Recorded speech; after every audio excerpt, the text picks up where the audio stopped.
education sector crisis has left the nation in a state of limbo. Many people are struggling to cope with the crisis that have come in a month many dread due to dwindling resources.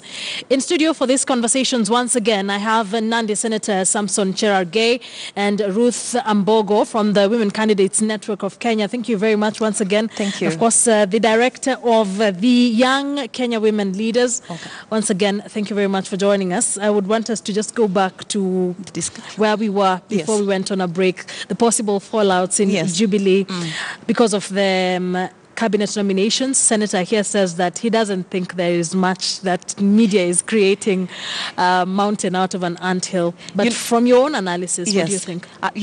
For politicians, it is always media being blamed for, leaking out stories that, according to them, are not necessarily true, which end up being true. I mean, nobody would want to admit that there is a fallout in a government that has just been recently inaugurated. So I think whenever there is smoke, there really is fire, and we could be anticipating fire in terms of a possible fallout. And you see, the cabinet appointments are basically set the tone for the 2022 politics. And when certain factors within the political coalition or the government feel unsatisfied, feel that their demands have not been met as regards whoever they needed to have in the cabinet positions, then definitely that is grounds for some fire that could be breeding. But we have had talks, we've seen Central Kenya, rather Mount Kenya region, members of parliament and legislators coming out and actually telling us that indeed there seems to be a fallout. So we cannot take their words for granted. We cannot take their social media display of what exactly is happening and their intentions not to vote for Ruto and all this talk about, the president and the deputy president falling out as wind that passes by. I think we need to take these words with a pinch of salt. There could be fire. And this makes legislators as well who support Deputy President William Ruto very uncomfortable. Of course. And as she says, we've even had some leaders come out and say that the Deputy President should not think that now because it's time kurudisha mkono. Looking at his absence, even when President Uhuru Kenyatta was given the first batch of names, this week we expected the full list, but of course we understand that they are unable to agree on a raft of issues. I mean, from where you sit, Senator, do you think this would be so bad that it might lead to an impeachment at some point? Because there are whispers in corridors of power, I can tell you that. I think I don't want to, I know what is happening. And that is why I say with a lot of certainty that those are just allegations and creation. This country, we need to settle down now to business of building the nation. We cannot put the country to campaign mood. The issues of 2022 will sort itself out. And the next election is the second Tuesday of August 2022. So we still have around 4 years and some months and some days and minutes and hours to that general election. So the business of building the nation is now. So when you see those I wouldn't want to discuss, because what I'm hearing implications, or people are trying to imply that Mount Kenya leaders are saying there is a fallout or there is some. I have not seen, because what I've just been seeing are social media conversations that are just pastime conversations that do not form the basis, because the President Uhuru Kenyatta and Deputy President Uhuru Kenyatta and Deputy President William Ruto are people who have worked for so many years. And if there could be any problems, it should have been in their first term. These are people who have worked together for the last 5 years. They are now going to work together for the next 5 years. And hopefully, when Uhuru Kenyatta retires, of course, the person who will take the reins of power will definitely be William Samoei Ruto. But then the dynamics this time round are different. I don't want to speculate, because in politics, I'm a politician. Even a day is like a year in politics. Yes. So let us not devolve on some of these issues that when the deputy president is not there, is missing. We will also go out, they step on the red carpet. And, we'll form an anthill into a mountain with something that do not exist. But we cannot shy away from the fact that the deputy president might also want to have a huge say, so to speak, in the cabinet nominees, because this will also be highly dependent on whether he becomes who president. will work with him Exactly. towards the 2022 No, but you campaign. know, the deputy president is the principal assistant. When you are a deputy of somebody, you just advise.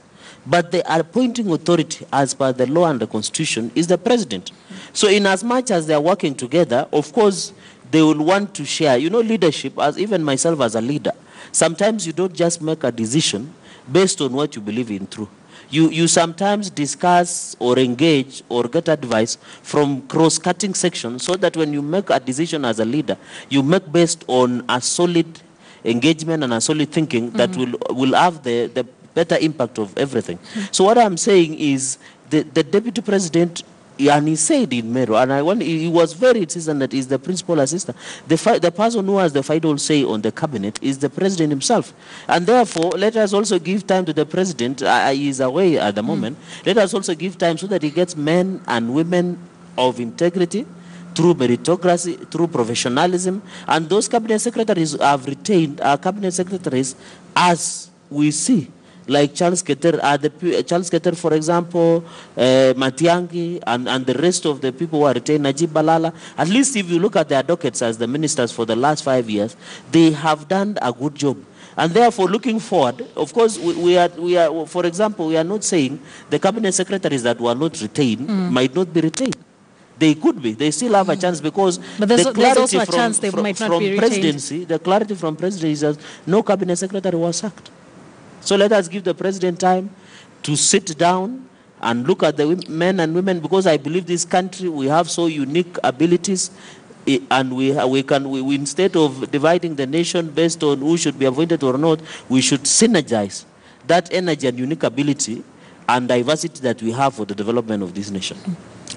Yes, please. I think that, you know, the fallacy and the lie that we want to tell Kenyans that, you know, politics is now over and let's wait for 2022. And in the meantime, nothing that is political will take place between now and 2022 is a big lie. And because we know that consolidation of power and, I mean, the process of appointing cabinet secretaries forms partly, you know, the process of consolidation of power, determines who has the say in government, determines who has control and in government political. and control of government. So I think when friends of Ruto and members of parliament who probably got his support and got elected, and I guess maybe he might be coming from Ruto's staff, I don't know.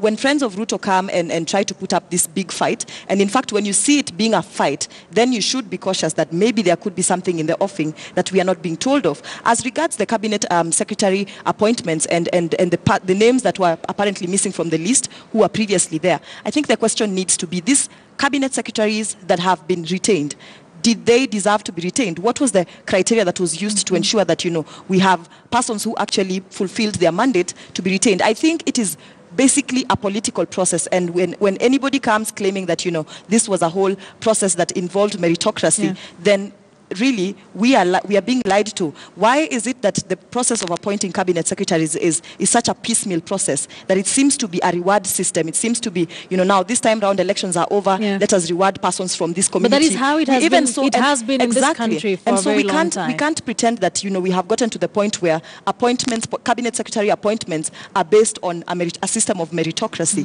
The only hope we can have is that persons appointed will be able to deliver on their mandate, because ultimately, at the end of the day, their failure to perform is the reason as to why the country will never move forward. It's the reason as to why we will continue fighting, you know, corruption. It's the reason as to why we will continue having departments, you know, mad with corruption within the next 5 years. We hope to see things change. Some of those cabinet secretaries that have been retained did not necessarily do a good job in the eyes of Kenyans. So I am made to understand that the last parliament made a change in the standing orders of parliament, that they would now introduce a new committee, a general committee that would involve all the members of the National Assembly and the Senate in questioning cabinet secretaries. So I am very excited and hopeful to see what shall be taking place at these committee meetings, whereby, you know, we expect cabinet secretaries to be appearing once in a while before parliament and the Senate and the National Assembly, and answering questions as regards their delivery of their mandate. So it is very political. But we also know that members of parliament allied to NASA last year said that they will not be involving themselves in the vetting of cabinet nominees, because in essence they do not recognize President Uhuru Kenyatta as a president. So then Well, what does this mean? And I would also well, want the senator, just quickly. Unfortunately, I think NASA has not lived up to its promises of, totally resisting from the process, or rather from the systems and the activities of National Assembly and the Senate, because we have seen them actively involve themselves in the elections of chairs and heads of the Senate and the National Assembly committees. So it would be interesting to see if they do not participate in this elections, or rather in the approving of cabinet secretaries that shall be nominated. Because remember that the president, when he was inaugurated, he gave this wonderful speech saying that, now we have been inaugurated, the country needs to work together. And you see, I think Kenyans are also watching to see whether the president will consider persons being considered to be, NASA allied, yes. NASA allied, and have them within the cabinet. And if that happens, what then shall be NASA's position? Will NASA now say that, regardless of us having one of our own, or people we consider as being our own, up for nomination for cabinet, we are going to resist from the voting process? But so far, I don't think they have kept up to their promises. In the event they resist, you seem to have a smirk on your face when you hear the word resist. Resist was a total flop. I want to agree. Let me quickly, even in mature democracies, even people like to equate with the US, the France. I've never seen somebody who has won an election rewarding their opponents. It has never across even the mature democracies. So by the fact that we are saying there should be professionalism, meritocracy, competence, also the regions that did support President Uhuru Kenyatta had specific interests. But I want to say the cabinet that we'll have is the same as that we had in the last 5 years of diversity. Because even regions that did not support President Uhuru Kenyatta and William Ruto in 2013 were given appointments. Even like Luo Nyanza, Rachel Mama, the Minister of Defense, even in Judy Wakungu in Western Kenya, so many even in Coast and so many areas that was perceived to be NASA strongholds. So number two, the issue whether NASA recognize the president is not here, because they have been trying this business of swearing. We are meant that they were supposed to swear Raila on 12/12. It did not happen. It was supposed to be a Christmas gift. They were supposed to be swear Raila Odinga just before Christmas or after Christmas. It was not. Now they are being told 30th. The business of the House, both the National Assembly and Senate, will go on. We just concluded the elections of the committees in Senate. And NASA senators did participate, even in voting and even contesting for both chairmanship. So there's no resisting in Parliament. There is no resisting, and they will participate, because those committees, they have been given. I didn't see, they did not resist giving the committee names to the House, to the Speaker and House business leadership and the leadership. In fact, there are leadership in the House, both minority leaders, both John Badi and Senate Minority Leader Moses Wetangula.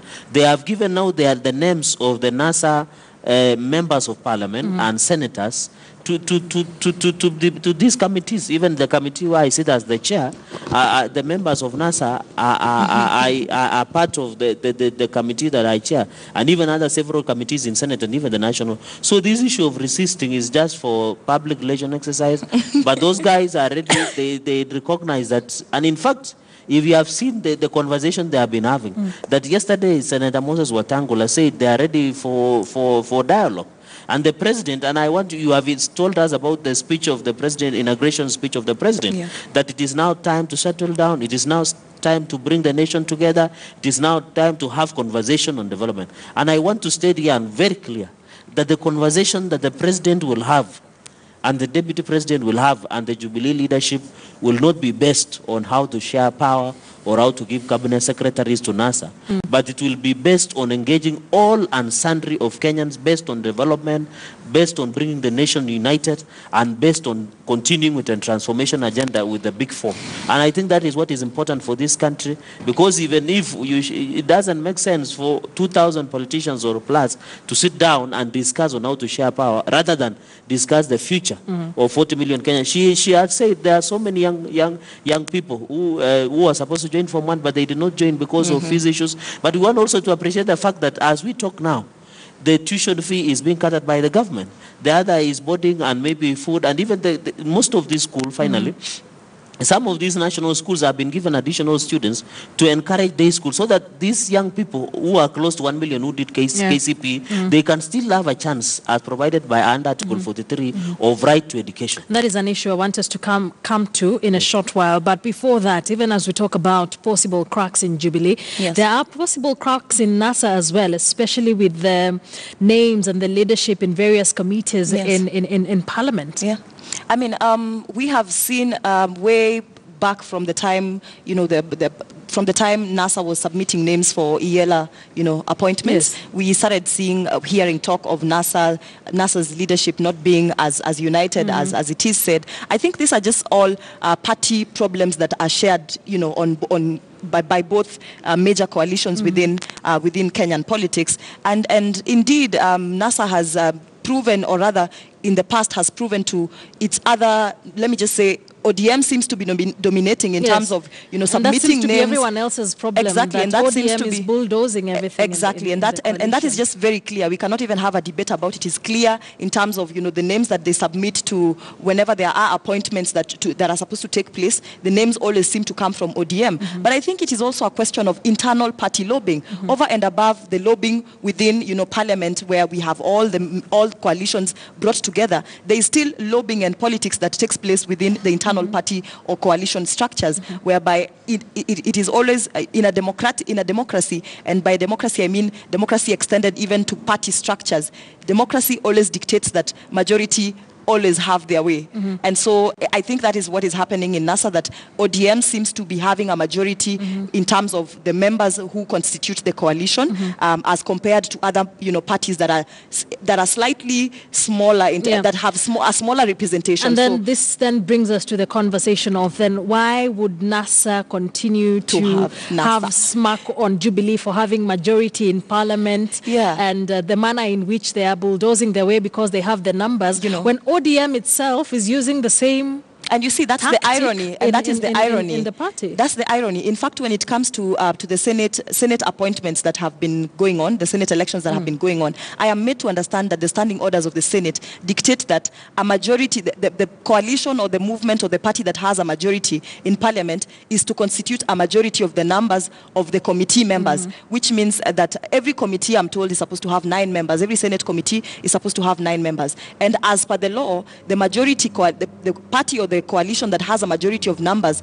is supposed to have 5 out of those 9 positions, which means that even if you are to go for any election, then definitely, as democracy dictates, that the majority will always win. But then again, it is still politics. I mean, NASA can actually begin to politic properly and have Jubilee vote for their own members and get in. I think it is a game. Politics is a game. How possible is that? It is very possible. Politics is a game that is played by all tactics and all manners. Let's hear from the senator. I mean, a crumbling opposition is something members of Jubilee would smile about in Parliament. No one is. We don't want to dance on their possible imminent or on their graves, because they have already. It is known that ODM has cannibalized the rest of the parties, like we have the issues of Wiper. I have seen Wiper complaining. But I wouldn't want, because us, Jubilee, we are not a coalition, by the way. I wanted to correct that. Sorry. We are a party, a very serious party in this country. So you saw that is the problem with coalitions. And when it has shown them that some of these issues that Wiper is raising is the ODM did want to cannibalize the rest of them, because even most of the positions that have been given either in Senate or even in National Assembly has always dominantly been taken by ODM. So it is very interesting that they are blaming Jubilee for tyranny of numbers, yet themselves are cannibalizing their partners, and they are saying they're equal partners. I want you to hold on to that thought. I'm getting back to you in a short while. Senator Cherargei. Let's quickly cross over to the coast in Mombasa specifically.